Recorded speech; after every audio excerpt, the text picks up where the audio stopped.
Atenção! Começa agora uma teleaula de História do Ensino Médio. Você vai assistir a teleaula de número 12.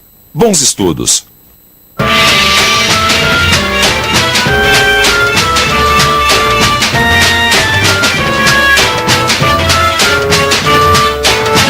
Rua 25 de Março, em São Paulo. É uma rua comercial, onde a grande maioria das lojas pertence a descendentes de um povo que nós vamos estudar na teleaula de História Geral de hoje, os árabes.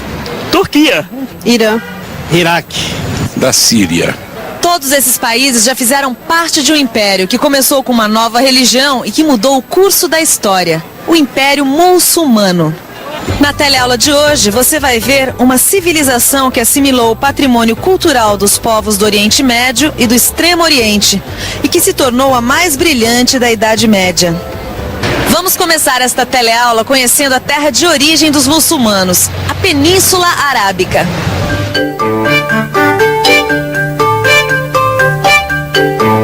Península é uma porção de terra cercada de água por todos os lados, menos um, pelo qual se liga a outra terra.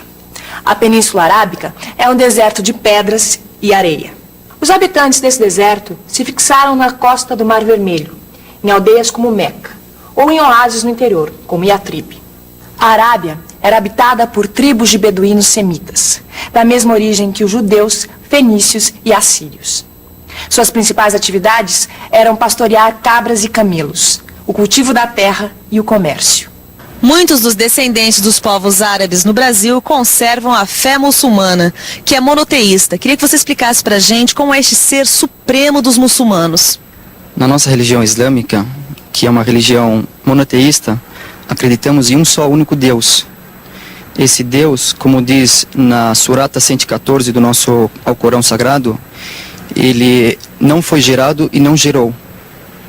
E ele é onipresente, ele é o poderoso, ele é o generoso e é o maior de tudo. Ele que nos mantém vivos e ele que nos leva.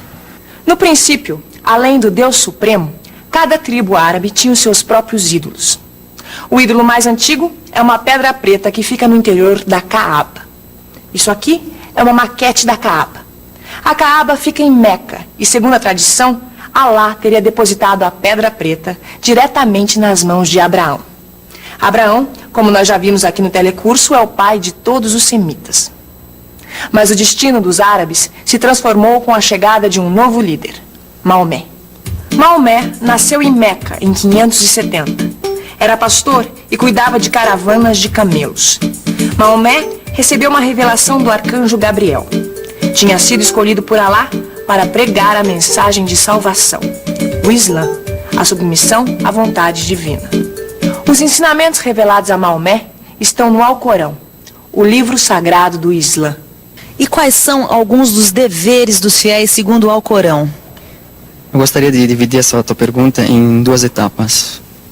As obrigações do islamismo, na primeira etapa, seria rezar 5 vezes ao dia em direção a Meca, que é essa aqui que nós temos, a direção de Meca. A segunda obrigação do muçulmano é jejuar durante 30 dias, que é o mês de Ramadã, que é um mês muito sagrado para o muçulmano.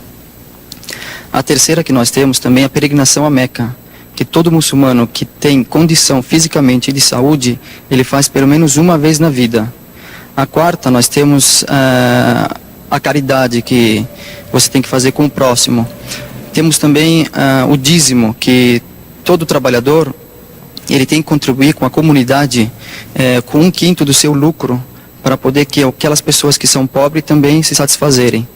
E que eu queria, na primeira etapa, falar mais importante, que são os fundamentos e princípios do islamismo, que nós temos, em árabe chama-se Tawhid, que é monoteísmo. E segundo, que é a Nabuwa, que significa o profeta, que nós acreditamos no profeta Maomé e em todos que antecederam ele, celestiais. Terceiro, temos o imamato, que chama-se imam em árabe, que acreditamos nos 12 santos após o profeta Maomé. O quarto, que nós acreditamos na justiça de Deus, que é a Adl em árabe, que ele é justo, que em quinto, quando tiver o juízo final, que chama-se Yom al-Qiyamah em árabe, que lá a justiça de Deus vai aparecer. Casablanca, Marrocos. Cheguei aqui quando começou o mês do Ramadã. Entre o nascer e o pôr do sol, não se pode comer, beber, ter relações sexuais, fumar. O jejum só é quebrado às 6h15 da tarde. Assim que o muezim, um sacerdote da mesquita, que é a igreja, dá o sinal verde para comer.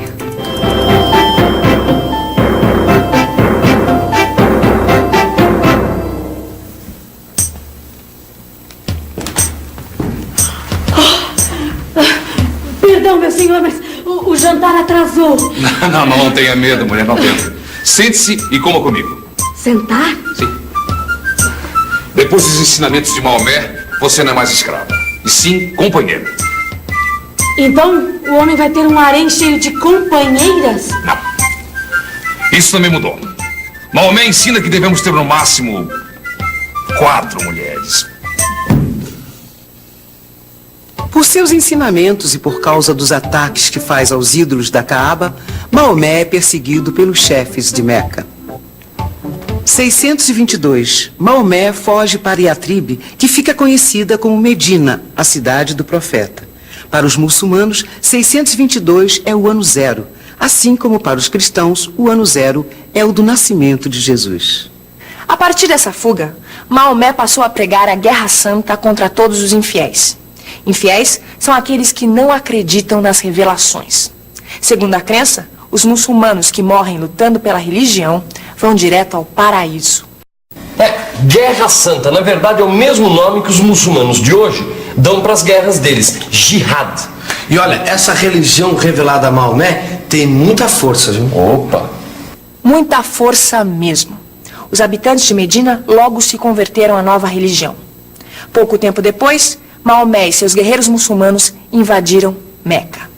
Eles penetraram na Caaba e destruíram todos os ídolos, menos a Pedra Preta. Com essa vitória, Maomé conseguiu unificar todas as tribos árabes. Em 632, morre Maomé.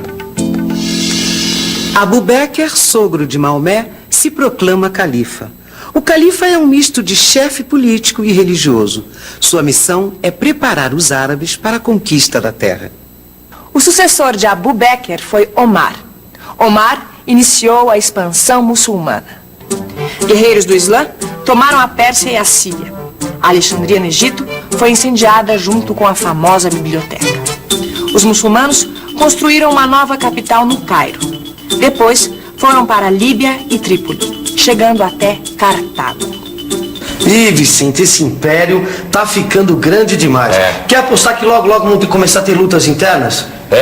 Pelo que a gente já viu até agora, a tendência, sempre que o império vai ficando grande demais, é o quê? Haver uma guerra civil e o império se dividir. Aliás, vamos ver se isso também aconteceu com os muçulmanos? Aconteceu sim. Depois que Omar morreu, o califa Ali continuou a conquistar territórios. Pouco tempo depois, estourou uma guerra civil. E o Império Muçulmano foi governado por 2 dinastias, a dos Omeyíadas e a dos Abássidas. 660. A dinastia dos Omeyíadas governa o mundo árabe e expande o território.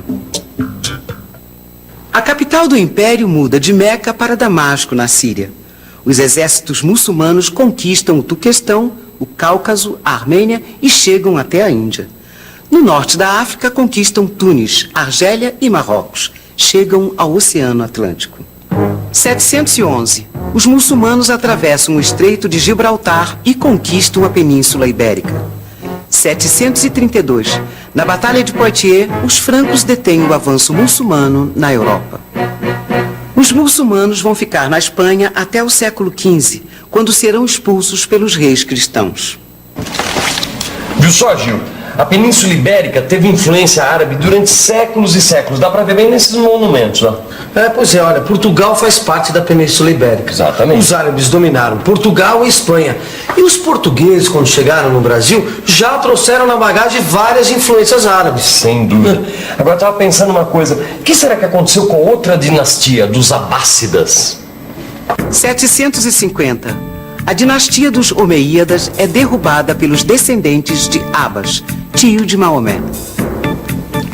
Os Abássidas mudam a capital do império para a Mesopotâmia, onde fundam Bagdá. Os novos califas continuaram a expandir o território e incentivaram o desenvolvimento artístico e científico. O apogeu da dinastia dos Abássidas se deu durante o reinado de Harun al-Rashid. O Império Muçulmano se estendeu desde a China até a Espanha. E a unidade do mundo árabe, que Maomé tinha sonhado, se rompeu. Em 760, os árabes da Espanha declaram independência. Em 968, é a vez dos árabes do Egito. O império se dividiu em 3 califados, com capitais em Bagdá, Cairo e Córdoba. Em Bagdá, os califas se cercaram de guardas mongóis. Esses guardas mongóis eram turcos de tribos asiáticas. Os turcos vieram da Mongólia e se fixaram nas margens do Mar Cáspio. Lá, entraram em contato com os árabes da Pérsia e se converteram ao islamismo. A partir de então, se tornaram guerreiros de Alá e começaram a cuidar da guarda pessoal do califa. Aos poucos, se tornaram os verdadeiros governantes. 1055. A tribo dos turcos seljúcidas toma Bagdá, depõe o califa e coloca no poder o seu sultão. Os turcos conseguem submeter todos os povos árabes muçulmanos da Ásia e da África e se tornam um perigo para os reinos cristãos da Europa. Bota perigo nisso, Vicente. Olha só o tamanho do Império Muçulmano. Eu fico pensando como é que eles faziam para administrar toda essa região, hein? Os muçulmanos foram tolerantes, deixando que os povos conquistados mantivessem sua religião, seus costumes e a administração dos seus territórios em troca de um tributo. Dominaram as grandes rotas comerciais e se tornaram os principais intermediários entre o Oriente e o Ocidente. E tudo isso era administrado assim. O califa era o chefe supremo. Havia um califa em cada capital: Bagdá, Cairo e Córdoba. Nos territórios conquistados, o emir exercia o poder absoluto em nome do califa. As tarefas principais do governo eram desempenhadas pelos vizires, ou ministros, e pelos cheques, os chefes das tribos. Califa Sultão Bagdá. Essas palavras lembram alguma coisa que você já tenha lido ou visto no cinema ou na televisão? Aladim, Alibaba, 1001 Noites, Simba. As 1001 Noites. Com esta coleção de contos e lendas, os árabes enriqueceram a literatura mundial. Apesar de não terem criado uma cultura original, os muçulmanos assimilaram o que havia de melhor no império que conquistaram. Se dedicaram à química, desenvolveram a cartografia e a astronomia. Introduziram na Europa a filosofia grega. Tiveram uma medicina avançada. Na matemática, trouxeram da Índia os algarismos arábicos que vocês estão vendo na tela. Teherã, Irã. Filha, fiquei horas admirando a arquitetura da cidade de onde vieram meus pais, quando o Irã ainda se chamava Pérsia. Como o Alcorão proibia a representação de figuras humanas, a criatividade dos muçulmanos se realizou criando os arabescos, que são arcos com ornamentos geométricos. Os ornamentos geométricos aparecem também nos tapetes orientais, que a fantasia dos árabes transformou em tapetes mágicos. E pra gente, seria até bom ter um tapete mágico para fazer a revisão do imenso Império Muçulmano. E atenção, se liga aí que é hora da revisão. Na teleaula de hoje, você viu que o Império Muçulmano começou sua expansão na Península Arábica, onde a religião do Islã foi revelada ao profeta Maomé. Os muçulmanos acreditavam na Guerra Santa para dominar os infiéis, o que fez o Império Muçulmano se expandir em pouco tempo. O Império cresceu tanto que acabou se dividindo em 3 califados. E o Califado de Bagdá caiu em poder dos turcos, que se tornaram um perigo para os reinos cristãos na Europa. Os árabes deixaram um legado cultural importante, pois assimilaram o melhor da cultura de todos os povos que conquistaram. A civilização muçulmana nos deixou uma herança de conhecimentos e mistérios. Leia no seu livro e até a próxima aula. Tchau!